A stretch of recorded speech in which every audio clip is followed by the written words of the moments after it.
What's up? Hello, my name is Liz and you're watching For Boogieing Out Loud.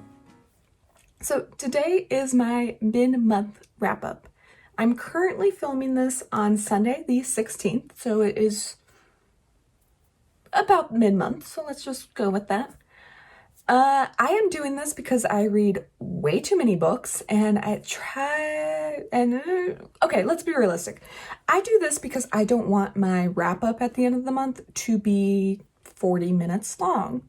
But if I do my mid-month update, I don't have to talk about half of these books at the end of the month, and it saves a lot of time.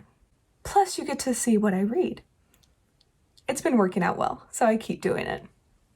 But let's just get into this because I'm really excited to talk about some of these books.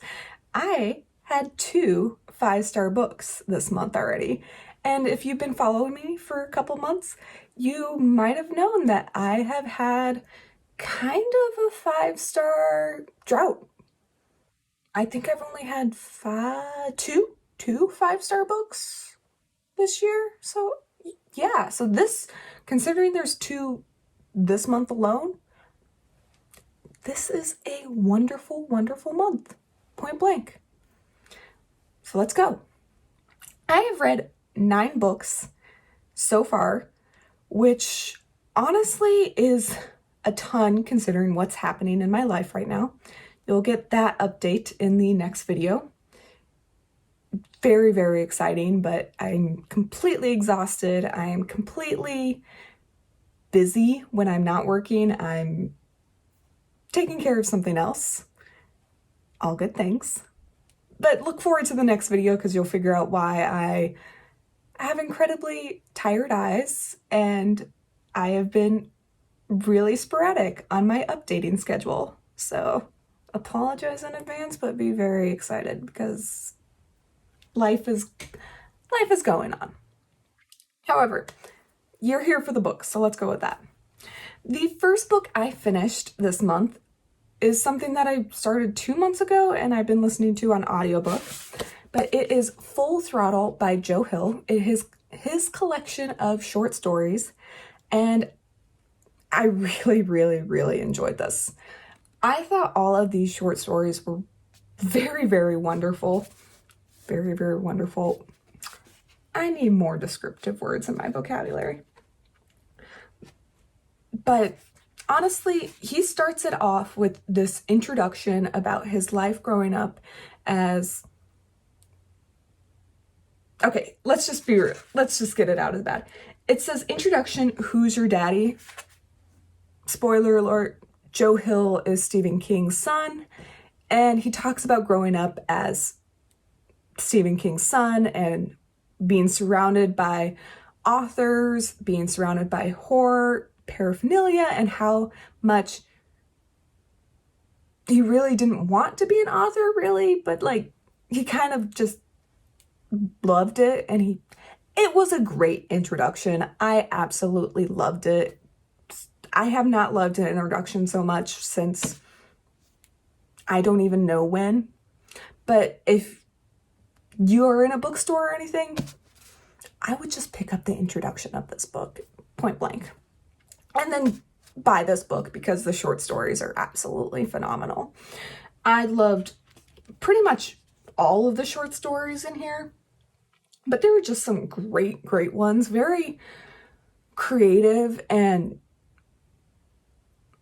I mean, and this is why the introduction was great. You can really see where his inspiration comes from because he talks at length about his horror inspiration, which isn't necessarily his dad. So let's just get that out of the way. And it's phenomenal. So pick this book up, point blank, loved it. First book of the month, done. Now the second book that I finished this month, I have been waiting for forever, and it is in my 5-star predictions, which I finished a while ago. I filmed a video above and below, like always, and I am also hosting a live discussion this Saturday at noon Pacific time, and I don't know, it'll be fun because this book is absolutely phenomenal. I finished The Poppy War by R.F. Kaung in a day. I finished it in a day. This was everything and more I could have wished it for. I loved it. It is phenomenal. Great, grim, dark fantasy. Wonderful war book. It was incredibly sad. It was incredibly phenomenal. Again, I need better descriptive words. But I am kicking myself in the foot because I really just want to start the sequel, but I know I can't start until I finish that live discussion because I know I'm going to ruin it for myself. And I love it. Point blank, I love it. It is amazing. And it's a beautiful book. I'm so happy with it. Yeah. But I hope to see you at the discussion if you can make it. And if not, I'll always be happy to talk about it from now on. And if you couldn't tell, I gave it a 5 out of 5. Okay, this was one of my 5 out of 5 books. It was great. I cried. It was amazing. I finished it so quickly because it just kept my attention the whole time. Yes. Mine. Probably one of the best books I read this year. I mean, it was a 5-star, so yes. All right, so the next book I finished this month was a nonfiction. Is it nonfiction? But it's Bad Feminist by Roxane Gay. It was recommended to me by Nat from Nerdy Nat Reads. I'll link her above and below, as always. But it did not disappoint. I understand now why Nat loves this book. And it's just another great book on the exploration of what a true feminist looks like and what the hardships there are against women. You know, let's just establish that now. But it was more of a look on Roxane Gay's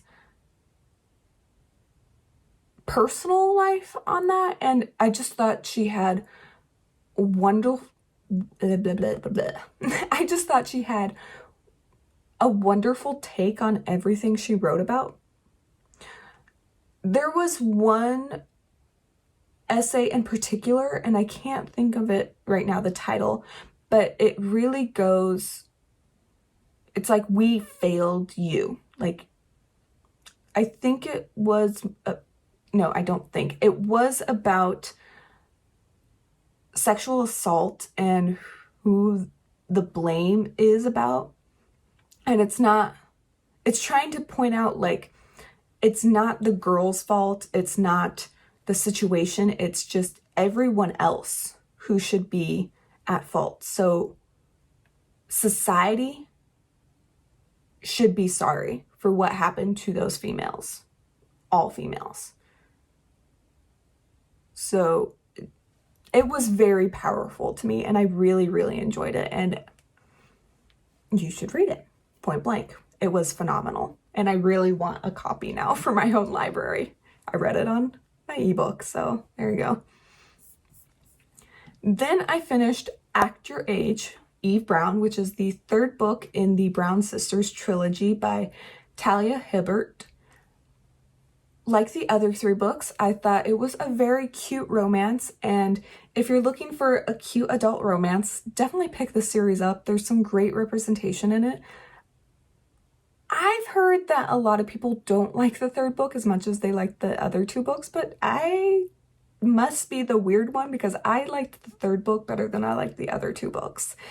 I liked the love interest just a little bit more, and I don't know, I connected with the 3rd book a little bit more than I did the first 2. It was cute. It was a romance. I gave it a 3.5. So there you go. If you're looking for a cute romance, the Brown Sisters trilogy, I can now recommend. And then, of course, I have Nosferatu by Joe Hill. I did a whole review on this book that was just released a couple days ago. Again, above and below if you want to check it out. If you don't, I gave it a 4-star. I really liked it. It was a wonderful horror book. Can a horror book be wonderful because it is horror? It was a very well done horror book, and I highly, highly recommend it. It's very long, doesn't feel long, and just pick it up because it's awesome.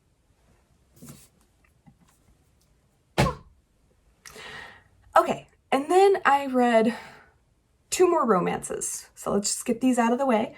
Spoiler alert by Olivia Dare. And I picked this up from a BookTube recommendation. It was all over BookTube, I think, last year. I really, really enjoyed this. I haven't enjoyed a romance like this in a very long time. And I don't know what it was. It might be about the fandom-based part of this book, or just maybe the protectiveness of both characters to each other, or maybe it's just the idea that the main male lead on this part was in a series that ended absolutely horribly, and it just reminded me too much of Game of Thrones, and I relate to that strongly. But I really enjoyed it, and I ended up giving it a 4 stars. It was a really cute romance that had a lot into it that it made me smile. So point blank, it made me smile. And if you're into that, definitely pick this book up. And then we go into the second romance that I just finished. It's Roomies by Christina Lauren. This is my 3rd Christina Lauren book, and this is my favorite of the 3. I am not sure if I really like the fake dating, fake marriage trope, but this book does have that, and it related to me. I don't know what, not related to me. It spoke to me. There we go. I don't know why. It was just really, really cute. I don't know. There was a mystery in it that was just never solved, and that kind of bothered me, and I don't know. Actually, not kind of. It still bothers me. I'm still thinking about it. It should have been solved. Like, something should have happened there. Just saying. But other than that, really cute romance. I liked it. I liked the conflict. I thought it was realistic in there. And so there you go. And then this next book is my other 5-star book. It's The Deal of a Lifetime by Fredrick Bachman. This book took me by surprise. And it's, I believe, sold as a novella. It might be a novella, it might be a short story, not 100% sure on that. On the version I read, it was about 60 pages long, but I've also seen some places say it's 90 pages, so I don't know. It's short. It's really short, but it packs a punch in it. It is something else. It has a lot in there. There's a lot in there. And I went into it not knowing anything about this book. I thought I was picking up a 300-page book, and I got a novella. I went into it just knowing that it was by Fredrick Bachman and that a lot of people enjoyed it. And it was emotional, to say the least. And it might have been the lack of sleep that I've been getting, but I was kind of bawling at the end, and it was just a lot of relationship building. It was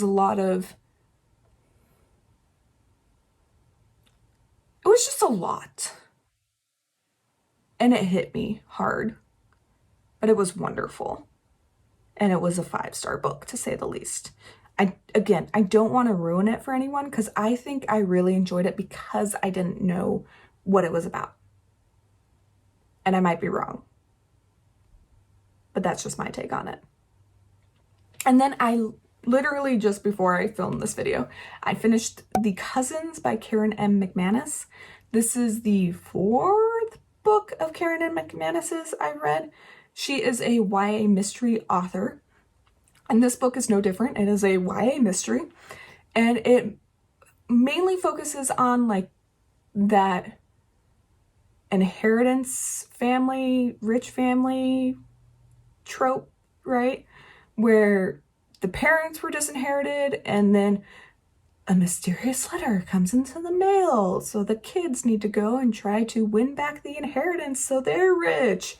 Whoop, whoop. Yeah, okay, ignore that. I'm weird.